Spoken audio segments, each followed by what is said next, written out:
आज सुबह से लेके दिन भर की रूटीन देखिए, मैं दिखा रही हूँ आप लोगों को। मौसम बहुत अच्छा है, थोड़ी थोड़ी बारिश भी होने लगी। अभी एक कस्टमर आने वाली थी लड़की, वो आटा के लिए, इसलिए आटा देना था। नहीं तो बारिश हल्की हल्की हो रही थी, सोच रहे थे कि आएंगे नहीं, मगर फ़ोन चला गया इसलिए आना पड़ा।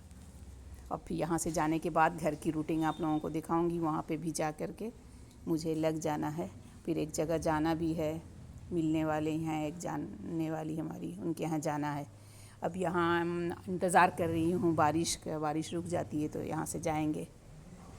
शॉप से आने के बाद मैं लग गई यहाँ काम में। और मैं जब भी पैकिंग करती हूँ ना तो बोरा से निकाल के डायरेक्ट नहीं कर पाती हूँ, इसलिए बर्तन रहता है मसाले की कढ़ाई, उसमें मैं निकाल लेती हूँ तो फटाफट जल्दी जल्दी पैकिंग हो जाता है। पैकिंग हो जाएगा उसके बाद मैं चली जाऊँगी। और कुछ किचन का भी काम है अभी। अब मैं देखी जब वीडियो बना ली तो देख रही हूँ कि पर्स निकाब सब मैं यहीं पर डाल दी। इतना हड़बड़ में थी, इतने जल्दी में थी कि क्या बताएं बाद में देख रही हूँ। अब मैं बचा हुआ बकरा ईद का बचा हुआ सेवई है और थोड़ा सा ड्राई फ्रूट था, तो सोचा क्यों नहीं बना के रख लेती हूँ। कोई आएंगे तो देने में भी हो जाएगा, कुछ अपने भी खाने में बनेगा, इसलिए बना ली। यहाँ पैकिंग तैयार हो गया, ये सब चीज़ ऑर्डर का चला जाएगा और मैं अब रेडी होंगी जाने के लिए। फिर उधर से आती हूँ तो आप लोगों को वीडियो में और शेयर करूँगी। मैं तो यूट्यूब की फैमिली से सारी चीज़ शेयर करती ही हूँ। जहाँ मैं गई वहाँ खाने के लिए बहुत रोक रही थी, मगर मुझे रुकना नहीं था खाने के लिए, क्योंकि खाना मेरा बना हुआ था। वो भी सीज़न का कोनार्क का साग बनाई थी, सीज़न में ही मिलता है, साल में एक बार। और बनाने में भी, इसको काटने में भी मेहनत है और बनाने में भी मेहनत है, और मुझे बहुत पसंद है। तो फिर बर्बाद भी हो जाता, कौन फिर खाता, उतना खाना बना हुआ था। तो रुकी नहीं मैं नहीं, चली आई। बेटी जब हमारे पास थी तो यहाँ पे तो बहुत आराम की। अब तो दुख तकलीफ़ में भी आराम नहीं होता है। बीमार भी पड़ती हूँ तो हड़बड़ा करके मेडिसिन खा के, दवा ववा खा के जल्दी से उठ जाना पड़ता है, क्योंकि इतना लोड रहता है काम का।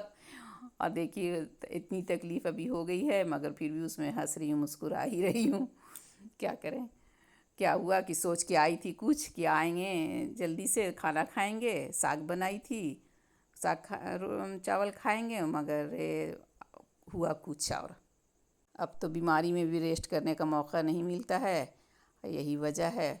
सोची थी कि आने के बाद मेहंदी लगाऊंगी, क्योंकि मेरी भतीजी ने मेहंदी लेकर के आई हैं बाहर से और अपने हाथ में वो लगाई हैं। अब बोली कि बहुत अच्छी रचेगी फूफी, लगाइएगा। मगर मैं क्या हुआ कि मेरा पैर में मोच आ गया और इतनी तकलीफ़ हो रही है कि क्या बताएं। अभी तो क्रीम भी लगाए हैं, सोमो सोमो बहुत अच्छी क्रीम होती है, वो लगाए हैं। मगर देखिए आराम हो जाएगा तो लगाएंगे मेहंदी, नहीं होगा तो फिर रख देंगे उठा करके फ्रीज़ में। यही सोची थी कि जल्दी जल्दी खाना खाने के बाद मेहंदी लगा लूँगी। देखते हैं कैसी रहती है, बाहर की मेहंदी है। बहुत प्यार से भतीजी लेकर के आई थी कि लगा लीजिएगा, मगर आदमी सोचता कुछ है, होता कुछ है। अचानक पैर में मोच आ गया और तकलीफ़ हो रही है, नस लगता है चढ़ गया है, रेस्ट कर नहीं सकती, इतना सारा काम।